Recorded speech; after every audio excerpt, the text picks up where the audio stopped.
and welcome to highlights of the Atlas Copco Timbertrack 400, round 3 of the ABSA Off-Road Championship at Richmond in KwaZulu-Natal.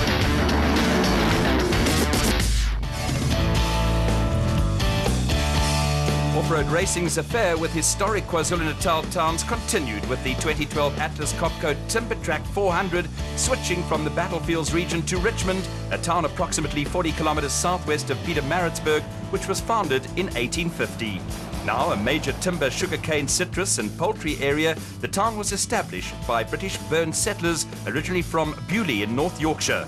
There was plenty of activity at race headquarters at the Richmond Country Club as teams went through the usual pre-event formalities. Richmond has a rich sporting history and could now add national championship off-road racing to its sporting credits, with competitors in the ABSA series faced with a new challenge in Virgin Territory.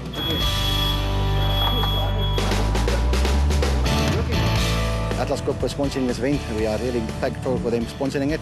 And it brings a bit of extra pressure with your big clients, corporate clients, want the results, and that it's always in the back of your mind. They want that, so yeah, you're coming out with a different game plan, saying that keep it cool, keep it calm, but still try and get a good result for the sponsors there. The pit area was an impressive sight from the air, with the new race offering competitors a level playing field. It's a new race for everybody. I actually spoke to the regional oaks as well. They never did a race here. So I believe it's very technical, and there's some lurkers and big rocks, and I see there's a lot of drop-offs. So the plan would be to use your head, especially on the prologue, finish it, because that's important at this stage of the year, and for the points for the year, is to finish and as high up as possible. A star of the future was a little bashful at start procedures for the Donaldson Prologue as that got underway. The Prologue is run on Friday before races and determines grid positions. For the second time in the ABSA Off-Road Championship, a new start procedure was in place with the top 40 drivers in the production and special vehicle categories split into 4 groups of 10 based on a seeding system. To level the playing field, a rotation system determines which group starts first. The route for the 55-kilometer prologue took crews into the Umkomaas River Valley and included forest, sugarcane and mountain sections that provided for plenty of contrasts. Ever since bursting onto the ABSA off-road scene a couple of seasons ago, the Century Racing pair of Colin Matthews and Alan Smith have been regarded as Donaldson Prologue specialists. They were added again on the Atlas Copco Timbertrack, with the pair blitzing the rest of the special vehicle field. The Century Racing CR3 runs in Class P with Matthews and Smith nearly 3 minutes faster than the first of the Class A cars. And just look at those drop-offs.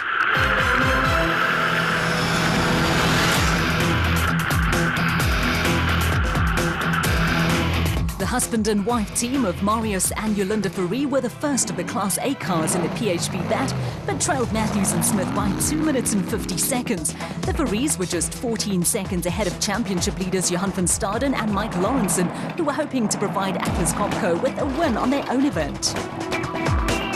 Another steady performance took the Pretoria-based father and son team of Nardus and Louis Alberts into 4th place in the Rapsa bat. Workmanlike performances in the first 2 events of the season left the Alberts pair handily placed in the special vehicle and Class A title races. Now around 6 years old, the Rapsa car was the first of the mid-engine bat models to be built. The local crew of Lance Trethui and Carl Weichman completed the top 5 in the LT Earth Movers bat and were just 10 seconds behind Nardus and Louis Alberts. Behind the local pair, Richard Fuller and Dennis Murphy were second in Class P in the Regent Racing bat, but trailed Colin Matthews and Alan Smith by a whopping 5 minutes and 21 seconds. Back at race headquarters, it was time for the technical crews to swing into action, and depending on damage, would either have an early night or burn midnight oil. The Donaldson Prologue winners Colin Matthews was in raptures over the route. Richmond has delivered its finest, I think. It was really an awesome route. We love the technical up, down, left, right sort of challenges, and it didn't stop from when you pulled off right through to the end. For Marius Fourie, early thoughts on the Donaldson Prologue was that the route was tight, finishing was a priority and punctures were to be avoided. Net om try klaar maak en die papwiele te kry nie. Baan is bietjie tyd, so ja. Hierdie jaar draf ek nog heeltyd net papwiele, so ek sal moet maar net my kop hou en op die baan probeer bly. So. A comfortable win for Colin Matthews and Alan Smith with the Ferries, the first of the Class A cars. Van Staden and Lawrenson, the Alberts combination, and Trethewey Weichman completing the top 5. Events that make up the ABSA Off-Road Championship all have their own characteristics. Where the Atlas Copco Timbertrack 400 was concerned, the standout feature for race crews was that a high percentage of the event would be run in timber forests. It seems if you look at the profile that there's quite a lot of forest racing, so it's going to be exciting. You know, we like that type of terrain. We did a bit of it in the Mpumalanga area, so we're looking forward to it. It's going to be great fun. For the locals, a major attraction was a one-off appearance from a favourite son. Yeah, I just thought, you know, hometown, normally we go to the Sugar Belt, and Richmond, it's fantastic to have an event. First time here in Richmond, near my home. And, you know, Jürgen needed a holiday, so I said, then why don't we get the car prepared and come to one of our home races, because, you know, everybody wants to see the home boykie, and Dakar was a bit disappointing for us. Under the new system on the Donaldson Prologue, start positions are no longer determined by lottery. Crews in the 4-seeded groups can now choose where they would like to start, with the system designed to level the playing field. The new approach also provides seeded competitors in the 4-speed groups an opportunity to indulge in tactical games. For crews like Harry Smith-based Cobus van Tonder and Freddie Kriel, running at the front of the production vehicle field was going to be a new experience. It's the first time out for us there to be number 1 on the road, so it's a learning curve for us. So, but we know it's going to be a very technical route. We'll try to drive with the head and not the foot, and keep it on the road and bring it back home in one piece. After a 1-2 result on the Toyota Dealer 400, confidence was high in the Team Castrol Toyota camp, with Anthony Taylor and Chris Birkin continuing to show good form by winning the Donaldson Prologue.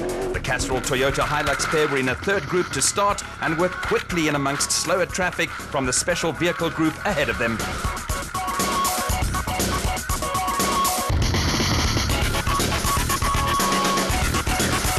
With Toyota Dealer 400 winners Duncan Force and Rob Howie only 16 seconds behind Taylor and Birkin, the Castrol Toyota team fired some early warning shots across the bows of the rest of the opposition.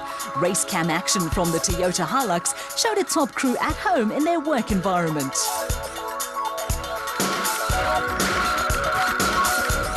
Local enthusiasts had plenty to cheer when local legend Alfie Cox and the German co-driver Jürgen Schroeder brought the PS Laser Nissan Navara home in third place. The gap between the Toyota and the Nissan was just 8 seconds.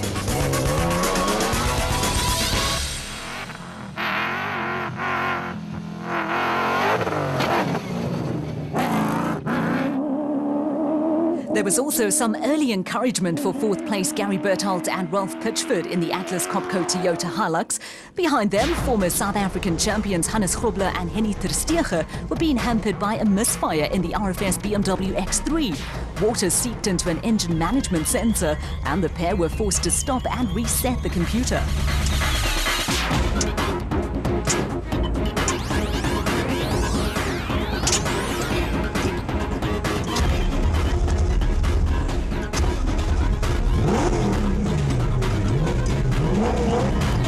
Race headquarters, Hannes Grobler estimated the problem had cost him around 2 minutes. Behind the RFS BMW, a tight battle developed between the Rubicon Ford range of Louw de Bruin and Rian Greiling, the international Toyota Hilux of SA champions Jannie Vis and Joks Leroux, and the Rubicon Toyota of Pikkie Labuskaghni and Rikus Erasmus. At the finish, less than a half a minute covered the 3 crews.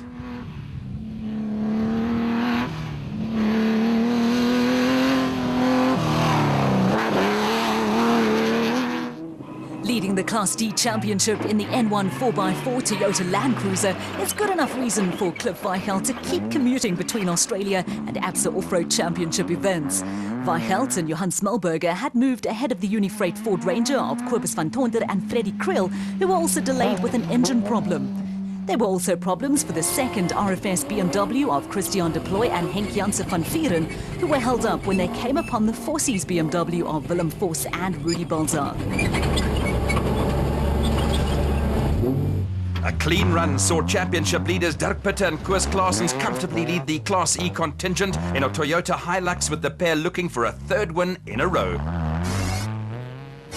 The Donaldson jumping castle kept the younger set amused, but there were more serious matters at hand for technical crews. There was plenty of activity and plenty of evidence that the prologue had been far from a gentle drive through the park. The hard luck story of the afternoon came from the unfortunate Willem Vos and Rudy Balzer as mechanics feverishly worked on the Fossies BMW X3. The second go off, so it was sort of road sweeping, and we came around a corner which was quite muddy. And we didn't even know what we hit. The next thing, we just felt a bump and the car was turning sideways, and I looked into the road, I saw the prop shaft flying over there. And then we got out, we had a log this side which is right next to the road, was covered in a bit of grass and things, and we just, with the mud, we just slipped and hit it. There were plenty of smiles in the Ford Racing pit, but technicians were also hard at work. What was a home race for the Pietermaritzburg-based team had turned into something of a nightmare, with both Chris Visser and Jaapie Badenhorst and Lance Woolrich and Ward Huxtable off to rocky starts. So far, not so good, eh? Unfortunately, Lance and Ward hit a big rock, which I think a lot of competitors do. Did at least about 7 kilometers in, and they damaged the lower suspension arm quite badly, so we're busy changing that. So unfortunately, they didn't finish the prologue. And then Chris and Jaapie were really going well, and we had an ejector bolt break on the engine, a small problem, but again, they couldn't finish either. So not a great day for us. But we'll be back, we'll fix the cars, and we'll be back tomorrow, and hopefully we can just salvage some points and get some more points in the bank. As the sun set over Richmond, the prologue results reflected a comprehensive 1-2 for Team Castrol Toyota in the production vehicle category, with Cox and Schroeder third. Cliff Weichelt and Johan Smallberger were the lone Class D crew in the top 10. The weather turned nasty overnight, and race day dawned with the threat of rain and a drastic drop in the ambient temperature.